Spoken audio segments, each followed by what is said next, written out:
Please, उसने फुसफुसाते हुए छोटे हुए कहा। उसकी आवाज कांप रही थी कर यूं का उसने अपनी साड़ी का किनारा पकड़ रखा था। रेशम उसकी उंगलियों से पानी की तरह फसल रहा था।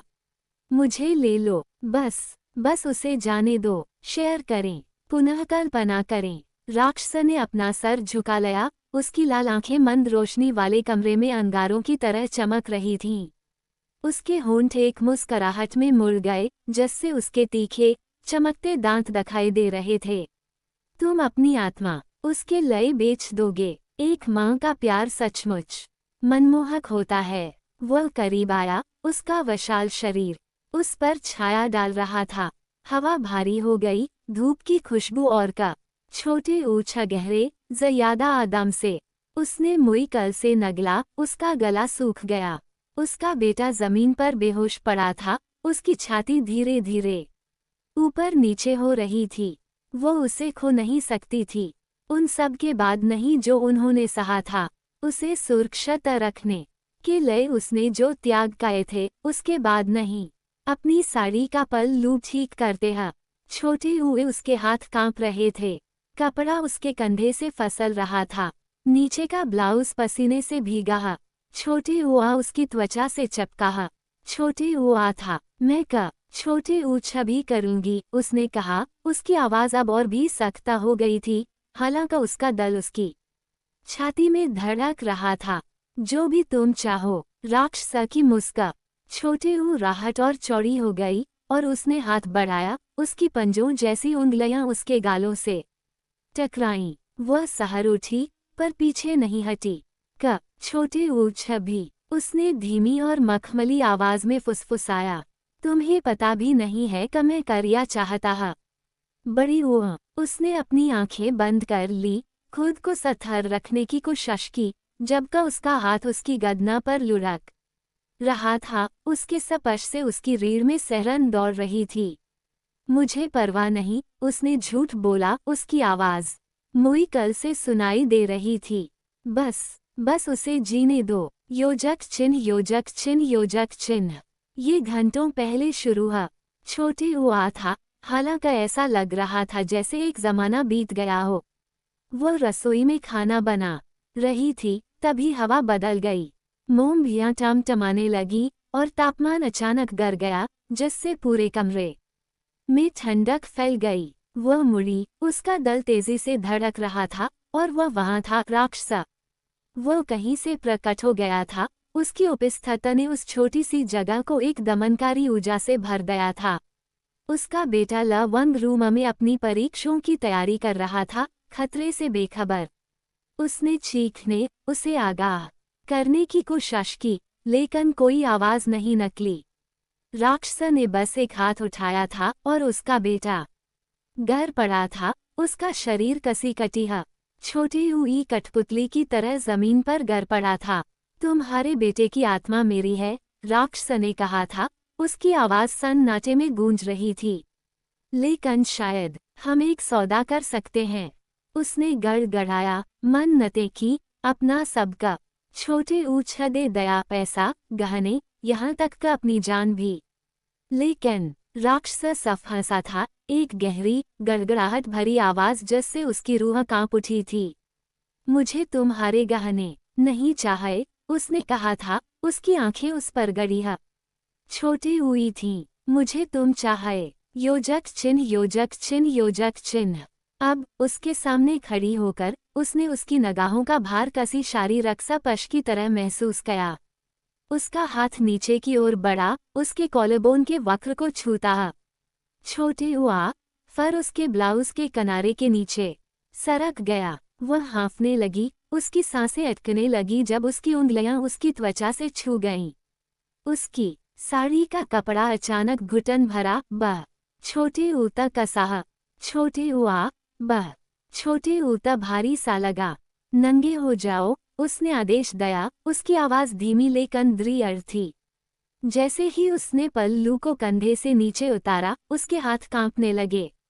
साड़ी उसके पैरों पर गिर गई, और वह साफ ब्लाउज और पेटीकोट में रह गई। उसकी नंगी बाहों पर हवा ठंडी लग रही थी, लेकिन उसके अंदर बढ़ती गम को कम करने में कोई मदद नहीं कर रही थी। जैसे ही उसने उसे अपनी आंखों में लिया, उसकी नज़र उसकी कमर के वक्र और उसके बड़ी लहों के उभार पर टकी रही। खूबसूरत, वह धीरे से बोला, और पास आते हा।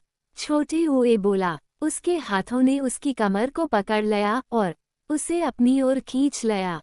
वह अपने ब्लाउज के पतले कपड़े के आर पार उसके शरीर की गम महसूस कर सकती थी और इससे उसका सर घूम रहा था। प्लीज, उसने फर फुसफुसाया, हालांकि उसे अब समझ नहीं आ रहा था कि वह कर या मान रही है। उसके हाथ उसके सीने पर टके हा। छोटे हुए थे, उसे समझ नहीं आ रहा था कि उसे दूर धकेले या अपने पास खींचे। राक्षस नीचे झुका, उसके होंठ उसके कान से छू रहे थे। अब तुम मेरी हो, उसने फुसफुसाया, उसकी सांसें उसकी त्वचा पर गम हो रही थीं। तुम हर इंच। उसके हाथ उसके ब्लाउज के बटनों की ओर बढ़े और उन्हें एक एक करके बड़ी धीमी गति से खोलते गए। उसने अपनी आंखें बंद कर ली, अपनी सांसों को सथर करने की कोशिश करते हुए। छोटे हुए जैसे ही कपड़ा खुल गया, उसके नीचे उसकी ब्र का नाजुक फीता दिखाई देने लगा।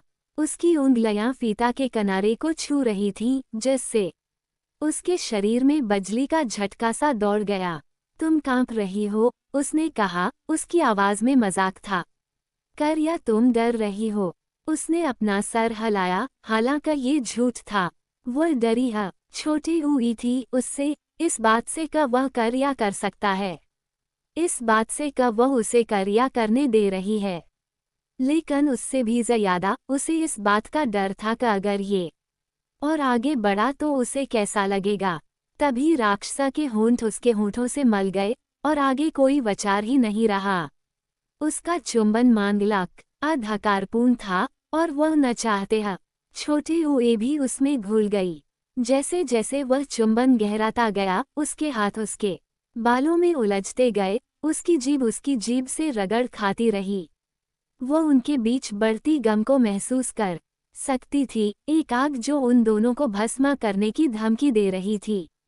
जब उसने आखिरकार खुद को अलग किया, तो उसकी सांस फूल रही थी, उसकी छाती तेजी से ऊपर नीचे हो रही थी, उसकी आंखें उसकी आंखों में जल रही थीं, और वह जानती थी कि अब पीछे मुड़ने का कोई रास्ता नहीं है। तुम्हारा बेटा जिंदा रहेगा, उसने कहा, उसकी आवाज वासना से भरी है।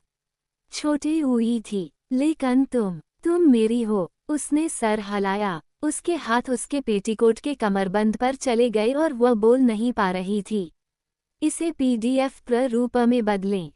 वह जड़वत खड़ी रही, उसके हाथ राक्षस की कलाइयों को पकड़े हैं। छोटे हुए कांप रहे थे, उसकी लाल त्वचा उसकी हथेलियों से अस्वाभाविक रूप से गर्म महसूस हो रही थी और उसकी गहराई बखरा की तरह उसके अंदर फैल रही थी। उसकी सुनहरी आंखें एक अलौकिक तीव्रता से चरक रही थीं और वह उनसे अपनी नजरें नहीं हटा पा रही थी। उसके लसर से ननकले काले सींग कर रहे नाचते हैं, छोटे हुए साए बना रहे थे, जिससे हवा भारी और घनी लग रही थी। उसकी जीभ लंबी, शल्कदार और सपीली, थोड़ी देर के लिए बाहर ननकली, जिससे उसकी रीढ़ रहे लसहरन दौड़ गई। शेयर करें, पुनकलापन करें। रहे अपने बेटे को देखना चाहती है। बड़ी हुआ, उसने फुसफुसाते हैं छोटे हुए कहा, उसकी आवाज जककल से सुनी दे रही थी। रैनो जोर से बोलने से वह न पल बबखर जाएगा। उसका ददल उसकी छाती रहे धड़क रहा था, हर धड़कन उसके कानों रहे ढोल की तरह गुआंज रही थी। वह उसकी घुरती ननगाहों का भार महसूस कर सकती थी। रैनो वह उसे भेद रही हो, उसकी सुरक्षा को छीन रही हो। राक्षस की रस का छोटे राहत फीकी पड़ गई और उसकी जगह एक ऐसे भाव ने ले ली जो लगभग कोरल था, लगभग रयानवीय। उसकी पकड़ ढीली पड़ गई और वो पीछे हट गया, उसे छोड़ दिया। कर्रे की गहराई के बावजूद उसके स्पशम के अचानक अभाव ने उसे अजीब तरह से ठंडक का एहसास कराया। रैन तुम्हें उसे देखने दगा, उसने कहा, उसकी आवाज धीराई और ठंडी थी। रैनो सददमयों की हवा की फुसफुसाहट हो, लेकिन ये जान लो तू इस रात को कभी नहीं भूलगी। उसकी सांस उसके गले रह अटक गई, उसके स्वर रह का छोटे ऊंचा ऐसा था क छोटे ऊंचा अन्नतर और अटल, उसने उसके पेट रहे ररोड़ पैदा कर दी। जवाब देने के लले शब्द न पाकर उसने लसर दहलाया। राक्षस रड़, उसकी हरकतें तरल और लश्कारी थीं और उसने उसे अपने पीछे आने का इशारा किया। वह एक पल के लले दहचत कचाए, उसके पैर वहीं जड़ हो गए। कफर उसने खदा को दहलने के लले रजबर किया। चलते सर या उसकी साड़ी धीरे से सरसराए, हर कदर पर उसका कपड़ा उसकी टांगों से रगड़ रहा था। उसने जो ब्लाउज पहना था वह अचानक बह छोटे उतर तंग लगा। उसकी छाती पर ऐसा दबाव पड़ रहा था रेनो वह उसका दर भूंकने की कोशिश कर रहा हो।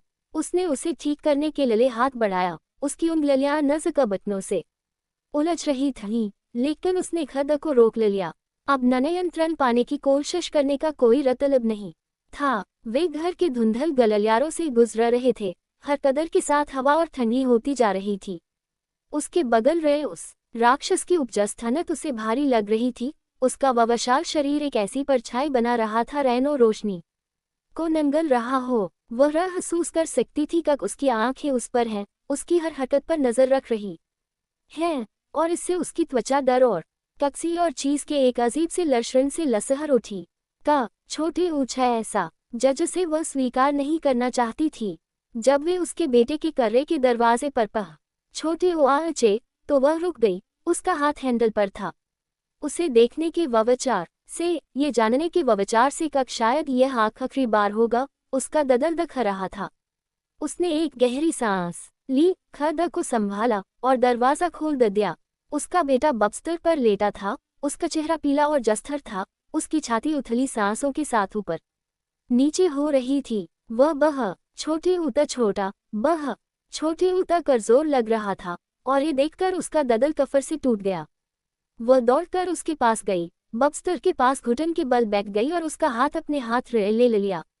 उसकी त्वचा ठंडी थी, बह छोटे उतर ठंडी, और उसने उसकी उंगलियों को कसकर भींच लिया।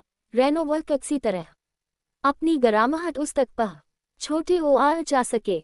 रे बेटे, उसने फुसफुसाते छोटे ओए कहा। उसकी आंखों रे आंसू भराए। रे यहाँ बड़े ओ आ रे यहाँ बड़े ओ आ। राक्षस दरवाजे पर खड़ा चुपचाप देख रहा था। उसके हाव भाव सच से परे थे, लेकिन उसकी आंखों रे का छोटे ऊंचा था छोटे ऊंचा ऐसा जो शायद दया का भाव था या शायद पछतावा का। उसे कोई परवाह नहीं थी, बस उसका बेटा ही रायना रखता था। रैनो अनंत काल बीत गया हो, आखिरकार वह खड़ी छोटी ओई अपने गालों से आंसू पोंछते छोटी ओए वह राक्षस की ओर रड़। उसका संकल्प और दृढ़ हो गया। धन्यवाद, उसने धीरे से कहा। रझे उसे देखने देने के लिए उद्धरण चिन्ह। उसने अपना लसर थोड़ा झुकिया, एक ऐसा इशारा जो लगभग सम्र न पूनम था। अब तुर रही हो, उसने उसे याद दिलाया। उसकी आवाज धीराए और रद्धूर थी। इसे रत भूल न। उसने रत जकक से नंगलते छोटे हुए एक बार कफर लसर दहलाया। रे नहीं भूलगी। राक्षस करीब आया। उसकी उपजस्थनक ने एक बार कफर कर्रे को भर दिया। उसने हाथ बढ़ाया। उसकी उंगलियां उसके गालों को छू रही थीं, एक ऐसे हाव भाव रहे जो आश्चर्यजनक रूप से कोरल था। वह पहले तो खज्जकी, लेकिन पीछे नहीं हटी। उसका स्पर्शम गर्म था, लगभग सुख बड़ी ऊना देने वाला, और उसे उलझन रहे डाल रहा था। इतनी डरावनी चीज इतनी कोरल कैसे लग सकती है? उसका हाथ उसके गालों पर कफर रहा था। उसका अंगूठा उसके होंठों पर छू रहा था। वह उसकी त्वचा की खरदरापन महसूस कर सकती थी, उसकी कोरलता के साथ उसका विरोधाभास।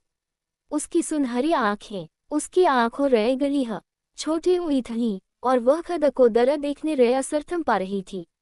उसे छोटे ऊंचा सम्मोहक था छोटे ऊंचा ऐसा जो उसके डर के बावजूद उसे अपनी ओर खींच रहा था। तुर्खा बसूरत हो, उसने धीरे से कहा। उसकी आवाज एक धीराई गड़गड़ाहट जैसी थी जिसने उसकी रीढ़ रे लसहरन पैदा कर दी। रे ने अब तक जितने भी इंसान देखे हैं उनसे ज्यादा खबसूरत। उसकी सांसें रुक गईं और उसने अपने गालों पर गराई की एक लहर महसूस की। उसे ऐसा महसूस नहीं करना चाहता था। उसके शब्दों, उसकी स्पर्शम पर प्रतिक्रिया नहीं करनी चाहती थी, लेकिन वह खद को रोक नहीं सकी। उसे छोटे ऊंचा ऐसा था जिसने उसके उस दहस्से को जगा दिया जिसे उसने वह छोटे ऊंचा पहले दबा रखा था। उसका एक दहस्सा जो ध्यान इच्छा जनना चाहता था। उसका हाथ नीचे की ओर बढ़ा, उसकी गदमन के रोड़ को छूता। छोटे हुआ कफर उसके कंधे पर आकर रुक गया। उसकी उंगलियां उसके ब्लाउज के किनारे से छू गईं और उसे बबजली का एक झटका सा महसूस हुआ। छोटी हुआ, उसका ददर तेजी से धड़कने लगा। वह और करीब झुक, उस सांसें उस त्वचा पर गर्म हो रही थी। करिया तुम्हें महसूस हो रहा है, उसने फुसफुसाया। उसका अवसर जककल से सुनी दे रही थी। हरारे बीच का ररकता उसे महसूस है। छोटी हुआ, उसने इसे अपन रोर महसूस का किया। एक ऐसा खचाव जज सक अवरोध करना असंभव था। उसका शरीर अपने आप दहल रहा था, रैनो कक्सी अदृश्य शजक द्वारा खचा जा रहा हो। उसके हाथ उस छाती तक पह। छोटी हुआ जगह उसके त्वचा के नचे रास पर शेयों के सख्त तल पर दटके ह। छोटी हुए, वह अपन हथेलियों के नचे उसके ददला का जस्तर धड़कना महसूस कर सकती थी। एक ऐसी लय जो उस कपन लय से रलखती थी। उसके होंठों से छू गए। एक पंख सा हल्का सा स्पर्शन जिसने उसके अंदर गहराई की एक लहर दर्द। वह धीरे से हाफन लगी। जैसे ही उसने चुमना गहरा का क्या, उसका आंख फड़ कर बद हो गई। उस जब से रगड़ ख गई, खरदरी और रग भरी, और वह उसे वपघल गई। उसका शरीर सहज रूप से प्रतिक्रिया दे रहा था। उसके हाथ उसके बालों रहे उलझ गए, उसे और करीब खचते ह। छोटी हुए जैसे जैसे चुमना और गहरा होता गया। जब उसने आँख रख दकलगा का किया तो उस सांस फूल रही थी। उस छाती तेज से ऊपर नीचे हो रही थी। उसकी आंखों रे जल रही थीं और वह जानती थी का कब पड़ी छेरा अड़ना का कई रास्ता नहीं है। तुर्ररी हो, उसने दहराया। उसका अवसर वसन से भरी है। छोटी हुई थी और आज रात ये सुनन जगचक करूँगा कक तुर इसे कभी न भूल। जैसे ही उसने उसके पेटीकटा की कर रब्द तक हाथ पह। छोटी हुआ चाया, उसका दिल तेज से धड़क उठा। कमरा शांत था, बस पन्ने पलटने की हल्की सरसराहट सुनाई दे रही थी। जब उसका बेटा अपनी पढ़ाई में मग्न डेस्क पर बैठा था, वो उसके बगल में बैठी थी। उसकी साड़ी उसके कंधे पर खूबसूरती से लटकी हुई थी। ब्लाउज उसके उभारों को इस तरह से ढांक रहा था कि वह शालीन और आकर्षक दोनों लग रहा था। बातचीत पर ध्यान केंद्रित करने की कोशिश में वह थोड़ा हिली और उसका पेटीकोट उसकी त्वचा से धीरे से टकराया। लेकिन उसका मन कहीं और था, उस राक्षस पर जिसने कुछ घंटे पहले ही उसे अपने आगोश में ले लिया था। वो उसे महसूस कर सकती थी। हालांकि वह उसके बेटे के लिए अदृश्य था, उसकी उपस्थिति को नकारा नहीं जा सकता था। जैसे ही उसने उसे अपने करीब आते हुए उसकी गर्म सांसों को अपनी गर्दन पर महसूस किया, उसकी रीढ़ में एक सिहरन दौड़ गई। उसने अपने होंठ काट लिए, खुद को संयमित रखने की कोशिश करते हुए जब उसका बेटा उससे गणित के होमवर्क के बारे में एक सवाल पूछ रहा था। माँ, क्या आप इस समस्या को फिर से समझा सकती हैं? उसने गंभीर और मासूम आवाज में पूछा। उसने सिर हिलाया, मेज पर झुककर पाठ्यपुस्तक की ओर इशारा किया, लेकिन जैसे ही उसने राक्षस की लंबी, सर्पीली जीभ को अपने कान के वक्र पर महसूस किया, उसकी सांसें अटक गईं। हे भगवान, उसने सोचा, उसका दिल तेजी से धड़क रहा था। उसने गहरी सांस ली, अपनी आवाज को स्थिर रखने की कोशिश करते हुए जब वह समीकरण समझाने लगी। तो देखो, अगर तुम दोनों पक्षों को इस संख्या से भाग दो। उसके शब्द रुक गए जब राक्षस की जीभ उसकी गर्दन पर सरक गई और उसके पीछे गर्मी का एक निशान छोड़ गई। उसने अपनी जांघें भींच ली, उनके बीच एक जाना पहचाना दर्द महसूस हुआ। उसका बेटा बेखबर था, अपनी नोटबुक में नोट्स लिखते हुए सिर हिला रहा था।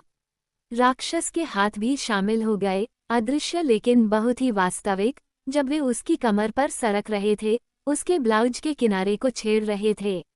वो उसकी उंगलियों को अपनी नंगी त्वचा पर रगड़ते हुए महसूस कर सकती थी, जिससे उसके शरीर में बिजली के झटके दौड़ रहे थे। उसकी सांसें तेज हो गईं और उसे बीच वाक्य में ही रुकना पड़ा, सोचने का नाटक करते हुए, खुद को संभालने की कोशिश करते हुए। माँ, क्या तुम ठीक हो? उसके बेटे ने चिंता से उसकी तरफ देखते हुए पूछा। हाँ बेटा, उसने जल्दी से मुस्कुराते हुए कहा। बस सोच रही थी, लेकिन उसके विचार गणित के सवाल से कोसों दूर थे। राक्षस की जीभ अब उसके कॉलरबोन की रेखा को छू रही थी, उसके हाथ उसके ब्लाउज के नीचे उसके स्तनों को थामने के लिए सरक रहे थे। वह धीरे से हाँफने लगी, उसके निप्पल उसके स्पर्श से सख्त हो गए। उसने अपनी बाहें अपनी छाती पर रख ली, अपनी साड़ी ठीक करने का नाटक करते हुए अपनी प्रतिक्रिया छिपाने की कोशिश की। राक्षस उसके कान में धीरे से हंसा, उसकी आवाज़ एक गहरी फुसफुसाहट थी जो सिर्फ वह सुन सकती थी। अब तुम मेरी हो, याद है? मुझसे छिपाने की कोई ज़रूरत नहीं है। उसके गाल लाल हो गए और उसने अपने बेटे की तरफ देखा, जो अभी भी अपने काम में लगा हुआ था। वो उसे देखने नहीं दे सकती थी। वो उसे यह नहीं बता सकती थी कि उसके बगल में क्या हो रहा है। लेकिन राक्षस इसे आसान नहीं बनाने वाला था। उसके हाथ नीचे की ओर बढ़े, उसके कूल्हों के मोड़ पर से होते हुए उसके पेटीकोट के किनारे तक पहुंच गए। वह तनाव में आ गई, उसका दिल तेजी से धड़क रहा था क्योंकि उसने महसूस किया कि उसकी उंगलियां कपड़े के नीचे फिसल रही थीं, उसकी भीतरी जांघ की संवेदनशील त्वचा को छू रही थीं। उसने कराह को दबाने के लिए अपने होंठ काट लिए, उसका शरीर प्रत्याशा से कांप रहा था। माँ, तुम कांप रही हो, उसके बेटे ने फिर से उसकी ओर देखते हुए कहा। क्या तुम सच में ठीक हो? मैं ठीक हूँ, उसने जल्दी से कहा, उसकी आवाज़ फुसफुसाहट से थोड़ी ही ऊपर थी। बस, थोड़ी ठंड लग रही है। लेकिन जिस तरह से राक्षस उसे छू रहा था, उसमें कोई ठंडक नहीं थी। उसकी उंगलियां अब उसकी पैंटी के किनारे को छेड़ रही थीं, उसकी जीभ अभी भी उसकी गर्दन पर चल रही थी। वो खुद को गीला होते हुए महसूस कर सकती थी, उसका शरीर उसके हर स्पर्श का जवाब देते हुए उसे धोखा दे रहा था। राक्षस की आवाज़ उसके कान में एक धीमी गुर्राहट थी। तुम यही चाहती हो, है ना? तुम मुझसे इसे छिपा नहीं सकती। उसने अपना सिर थोड़ा हिलाया, इनकार करने की कोशिश में, लेकिन उसका शरीर कुछ और ही कहानी कह रहा था। उसके कूल्हे अनायास ही हिल गए, उसके हाथ से दब गए जब उसने अपनी उंगली उसके अंदर डाली। वह हौंफने लगी, उसकी आंखें एक पल के लिए बंद हो गईं, फिर उसने उन्हें फिर से खोलने की कोशिश की, अपने बेटे की तरफ देखा ताकि यह सुनिश्चित हो सके कि उसने ध्यान नहीं दिया है। उसने ध्यान नहीं दिया था। वह अपनी पढ़ाई में इतना खोया हुआ था, उसके अंदर चल रहे तूफान से बिल्कुल बेखबर। राक्षस की उंगली धीरे धीरे, चिढ़ाते हुए, हर संवेदना को बाहर निकाल रही थी क्योंकि वह उसके शरीर को उन्माद में डाल रहा था।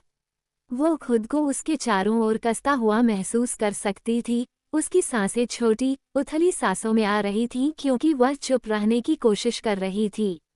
बस, राक्षस बुदबुदाया, उसकी आवाज़ संतुष्टि से टपक रही थी। मेरे लिए छोड़ दो। उसने फिर से अपना सिर हिलाया, लेकिन कोई फायदा नहीं हुआ। उसका शरीर अब उसके नियंत्रण से बाहर था, उसके हर स्पर्श का जवाब एक ऐसी हताशा से दे रहा था जिसे वह रोक नहीं पा रही थी। उसके कूल्हे उसके हाथ से हिल रहे थे, उसकी सांसें अटक रही थीं क्योंकि उसने दूसरी उंगली डालकर उसे और भी ज्यादा खींचा था। माँ, क्या तुम सच में ठीक हो? उसके बेटे ने फिर पूछा, उसकी आवाज़ चिंता से भरी हुई थी। मैं ठीक हूँ, उसने किसी तरह घुटते हुए कहा, उसकी आवाज़ कांप रही थी। बस, अपना काम खत्म करो। लेकिन वह ठीक नहीं थी। वह किनारे पर थी, खतरनाक रूप से कगार के करीब डगमगा रही थी क्योंकि राक्षस की उंगलियां अपना जादू चला रही थीं। उसका अंगूठा उसकी भगनासा से टकराया और वह लगभग चीख पड़ी। उसने अपने होंठ इतनी जोर से काटे कि उसे खून का स्वाद आ गया। जैसे ही आनंद की पहली लहर ने उसे छुआ, उसका शरीर ऐंठ गया, परमानंद की एक लहर में उस पर छा गया। उसने अपनी कमर भींच ली। उसकी उंगलियों के इर्द गिर्द उसका शरीर कांप रहा था जैसे चर्मसुख उसके अंदर से गुजर रहा हो। गिरने से बचने के लिए उसे मेज के किनारे को पकड़ना पड़ा, उसकी सांसें उखड़ी हुई थीं और वह चुप रहने की कोशिश कर रही थी। उसका बेटा अभी भी बेखबर था, उसका सिर अपनी नोटबुक पर झुका हुआ था और वह कुछ लिख रहा था। राक्षस ने धीरे धीरे अपनी उंगलियां हटा लीं, जिससे वह कांप रही थी और थकी हुई थी। वो उसके पास झुका, उसकी सांसें उसके कान से टकरा रही थीं और वो फुसफुसाया, ये तो बस शुरुआत है। वह कांप उठी, उसका शरीर अभी भी झटकों से झंझना रहा था क्योंकि वह खुद को संभालने की कोशिश कर रही थी। लेकिन वह जानती थी कि यह सब खत्म नहीं हुआ है। राक्षस ने उसे अपने कब्जे में ले लिया था और वह तब तक नहीं रुकने वाला था जब तक वो उससे वह सब कुछ नहीं छीन लेता जो उसे देना था। उसके बेटे ने फिर उसकी तरफ देखा, उसकी भौहें चिंता से सिकुड़ी हुई थीं। माँ, तुम बहुत पीली लग रही हो, शायद तुम्हें लेट जाना चाहिए। उसने कमजोरी से सिर हिलाया, अपनी आवाज पर भरोसा नहीं कर पा रही थी। लेकिन जैसे ही वह खड़ी हुई, उसने अपनी बांह पर राक्षस का हाथ महसूस किया, जो उसे दरवाजे की ओर ले जा रहा था। कमरे से बाहर निकलने से पहले उसने आखिरी बार अपने बेटे की तरफ देखा, ये जानते हुए कि आगे जो भी होगा वह उससे भी ज्यादा भयानक होगा जो उसने अभी अभी अनुभव किया था। राक्षस की आवाज उसके कानों में एक गहरे वादे की तरह थी, जैसे वह उसे गलियारे से नीचे ले जा रहा हो। अब देखते हैं तुम और कितना सह सकती हो। जैसे ही वे मंद रोशनी वाले दालान में आगे बढ़े, राक्षस का हाथ उसकी बांह पर कस गया। उसकी उपस्थिति उसकी पीठ पर घुटन भरी गर्मी की तरह थी। वह अपनी गर्दन पर उसकी सांसों को महसूस कर सकती थी, गर्म और सोची समझी, मानो वह उसके स्पर्श से उसकी धड़कनों की तेजी का आनंद ले रहा हो। हर कदम के साथ उसकी साड़ी धीरे से सरसरा रही थी, कपड़ा उसकी टांगों से इस तरह छू रहा था कि वह हर हरकत के प्रति अति जागरूक हो रही थी। हवा तनाव से भरी थी और वह मुश्किल से ठीक से सोच पा रही थी। उसका दिमाग अभी भी अपने बेटे के कमरे में हुई घटना से उलझन में था। शेयर करें, पुनः कल्पना करें। लेकिन तभी राक्षस अचानक रुक गया। उसकी बांह पर से उसकी पकड़ ढीली पड़ गई और उसने उसे अपने पीछे तनावग्रस्त महसूस किया। वह थोड़ा मुड़ी, उसका दिल तेजी से धड़क रहा था और उसने उसकी आंखें सिकुड़ी हुई देखी। हवा सूंघते हुए उसके चेहरे के भाव गहरे होते जा रहे थे। उसके नथुने फैल गए और एक पल के लिए वो लगभग बेचैन सा लग रहा था। यहाँ कोई और है, उसने धीमी और खतरनाक आवाज में फुसफुसाया। वह ठिठक गई, उसकी सांस गले में अटक गई। क्या मतलब है तुम्हारा? उसने कांपती आवाज में पूछा। कौन? उसकी बात पूरी होने से पहले ही राक्षस का हाथ उसे चुप कराने के लिए ऊपर उठा। उसकी उंगलियां उसके होठों से छू गईं और उसे लगा जैसे उसकी रीढ़ में सिहरन दौड़ गई। उसकी नजरें दालान में इधर उधर घूम रही थीं, परछाइयों को इतनी तीव्रता से देख रही थीं कि उसके पेट में मरोड़ उठ रही थी। पास ही रहो, वह बुदबुदाया, उसकी आवाज मुश्किल से सुनाई दे रही थी। और कोई आवाज मत करना। उसने सिर हिलाया। जैसे ही उसने उसे अपने करीब खींचा, उसका शरीर सहज ही उसके शरीर से सट गया। उसके सीने की गर्माहट उसकी पीठ से दब गई और वो उसके दिल की धड़कन की स्थिर लय महसूस कर सकती थी, या यह उसकी थी। अब और बताना मुश्किल था। उसकी अपनी सांसें उथली थीं, उसकी इंद्रियां तेज हो गई थीं क्योंकि वह उस बात को सुनने की कोशिश कर रही थी जिसने उसे डरा दिया था। दालान में अजीब तरह का सन्नाटा था, बस उसकी साड़ी की हल्की सी सरसराहट की आवाज आ रही थी जब वह घबराहट में करवट बदल रही थी। लेकिन तभी उसने उसे सुना, एक हल्की, लगभग अगोचर चरमराहट, मानो किसी फर्श के भारी बोझ तले झुकने की आवाज। उसकी आंखें चौड़ी हो गईं और उसने राक्षस की तरफ देखा, जो अब लिविंग रूम के दरवाजे के ठीक बाहर एक जगह पर गौर से देख रहा था। जो भी हो, वो इंसान नहीं है, उसने धीरे से कहा। उसकी आवाज में जिज्ञासा और धमकी का मिश्रण था। दिलचस्प, उसने जोर से निगला, उसका दिमाग तेजी से घूम रहा था। इंसान नहीं, इसका क्या मतलब था? कोई और राक्षस, या इससे भी बदतर? उसके हाथ उसकी बगलों में भींचे हुए थे, उसके ब्लाउज का कपड़ा पसीने से भीगा हुआ था क्योंकि वह खुद को संभालने की कोशिश कर रही थी। राक्षस की उपस्थिति भारी थी, लेकिन परछाई में किसी और चीज के छिपे होने का ख्याल और भी भयानक था। हम क्या करें? उसने फुसफुसाते हुए कहा, उसकी आवाज सांस से थोड़ी ही ऊपर थी। राक्षस के होठों पर एक धूर्त मुस्कान आ गई और वह तब तक नीचे झुका जब तक उसका मुंह उसके कान से कुछ इंच की दूरी पर नहीं आ गया। हम इंतजार करते हैं, उसने कहा, उसकी आवाज में मजाक था। उन्हें हमारे पास आने दो। वो इस नजदीकी से सिहर उठी, उसकी सांसें उसकी त्वचा पर गर्म पड़ रही थीं। उसका हाथ उसकी बांह पर फिसल रहा था, उसकी उंगलियां एक धीमे, सोचे समझे रास्ते पर चल रही थीं जिससे उसके रोंगटे खड़े हो गए। वह दूर हटना चाहती थी, उनके बीच थोड़ी दूरी बनाना चाहती थी, लेकिन वह ऐसा नहीं कर सकी। उसका स्पर्श चुंबकीय था, जो उसके सीने में समाये डर के बावजूद उसे अपनी ओर खींच रहा था। चरमराहट की आवाज तेज होती गई और अब उसे कदमों की आहट सुनाई दे रही थी, धीमी, सोची समझी और बेहद धीमी। दरवाजे के पास परछाइयों को बदलते देख उसका दिल तेजी से धड़क रहा था। राक्षस का हाथ फिर से उसकी बांह पर कस गया और उसने महसूस किया कि वो उसके और करीब आ रहा है, उसके होंठ उसके कान के खोल से छू रहे हैं। डरो मत, वह धीमी गड़गड़ाहट वाली आवाज में बुदबुदाया। मैं तुम्हें कुछ नहीं होने दूंगा। अभी नहीं। उसे समझ नहीं आ रहा था कि उसके शब्दों से उसे आश्वस्त होना चाहिए या और ज्यादा डर जाना चाहिए। उसका शरीर तनाव से तना हुआ था, उसकी हर नस बेचैन थी क्योंकि वह आने वाले किसी भी व्यक्ति या चीज का इंतजार कर रही थी। दरवाजे के ठीक बाहर कदमों की आहट रुक गई और एक पल के लिए पूरी तरह सन्नाटा छा गया। तभी एक आकृति नजर आई। वो लंबी और दुबली पतली थी, उसकी आकृतियां धुंधली रोशनी में छुपी हुई थीं। लेकिन जैसे जैसे वह पास आई, उसने देखा कि उसकी त्वचा पर एक अस्वाभाविक पीलापन था, जो खिड़कियों से आती चांदनी में लगभग पारदर्शी लग रहा था। उसकी आंखें हल्की सी चमक रही थीं, एक ठंडी, अलौकिक रोशनी जिसने उसकी रीढ़ में सिहरन पैदा कर दी। वो इंसान नहीं था, ये तो साफ था, लेकिन वो उसके बगल में खड़े राक्षस जैसा भी नहीं था। ये प्राणी अलग लग रहा था, एक तरह से खतरनाक, जिसे वह ठीक से समझा नहीं सकती थी। राक्षस धीरे से हंसा, उसकी बांह पर उसकी पकड़ और मजबूत होती गई क्योंकि वह थोड़ा आगे बढ़ा, खुद को उसके और उस नए व्यक्ति के बीच में खड़ा कर लिया। अच्छा अच्छा, उसने कहा, उसकी आवाज में मजाक की बू आ रही थी। तुम्हें यहाँ क्या लाया है? उस जीव ने तुरंत कोई जवाब नहीं दिया। उसकी चमकती आंखें राक्षस से हटकर उसकी ओर घूम गईं, और जैसे ही उसकी नज़र उस पर टिकी, उसे बेचैनी की एक लहर महसूस हुई। जिस तरह से उसने उसे देखा, उसमें कुछ शिकारीपन था, कुछ ऐसा जिससे उसकी रूह कांप उठी। मुझे एक हलचल का एहसास हुआ, उसने आखिरकार कहा, उसकी आवाज़ खोखली और गूंजती हुई थी, मानो कहीं दूर से आ रही हो। एक आत्मा, मुफ्त में दी गई। मैं उसे लेने आया हूँ। उसकी सांसें अटक गईं, और वह सहज ही एक कदम पीछे हट गई, लेकिन राक्षस का हाथ उसकी बांह पर रखे राक्षस ने उसे मजबूती से अपनी जगह पर जकड़ लिया।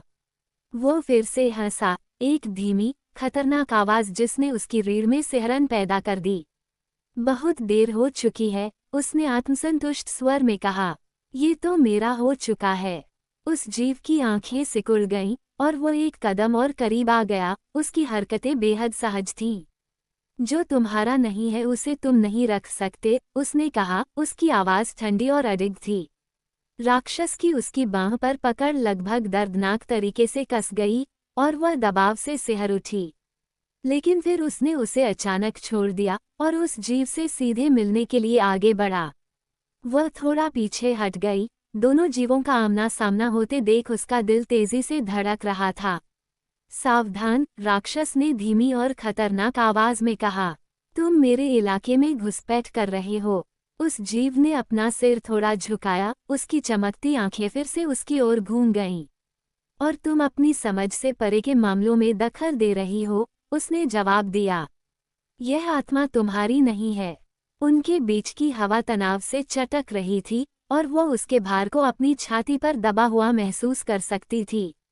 वह भागना चाहती थी, इस टकराव से जितना हो सके दूर भाग जाना चाहती थी, लेकिन उसके पैर मानो जड़वत हो गए थे।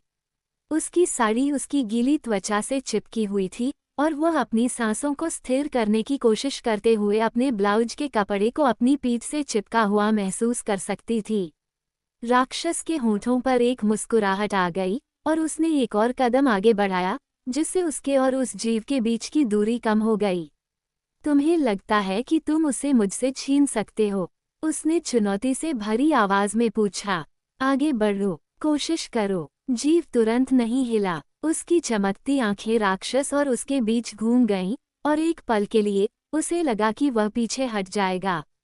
लेकिन फिर वह आश्चर्यजनक गति से आगे बढ़ा, उसका हाथ उसकी ओर बढ़ा। वह हौंफने लगी, लड़खड़ाते हुए पीछे हट गई क्योंकि राक्षस ने गुर्राहट के साथ उस जीव को रोक लिया। दोनों इतनी जोर से टकराए कि हवा में एक शॉकवेव फैल गई, और वह जमीन पर गिर पड़ी, उसकी साड़ी उसके पैरों में उलझ गई और वह खुद को बचाने के लिए छटपटाने लगी। राक्षस की आवाज गूंजी, तीखी और आदेशात्मक, जहां हो वहीं रहो। वो स्तब्ध रह गई। उसका दिल तेजी से धड़क रहा था जब उसने दोनों प्राणियों को एक दूसरे से जूझते देखा। प्राणी की हरकतें सहज और सटीक थीं, लेकिन राक्षस तेज था। उसकी ताकत साफ दिखाई दे रही थी क्योंकि वह हर वार का आसानी से सामना कर रहा था।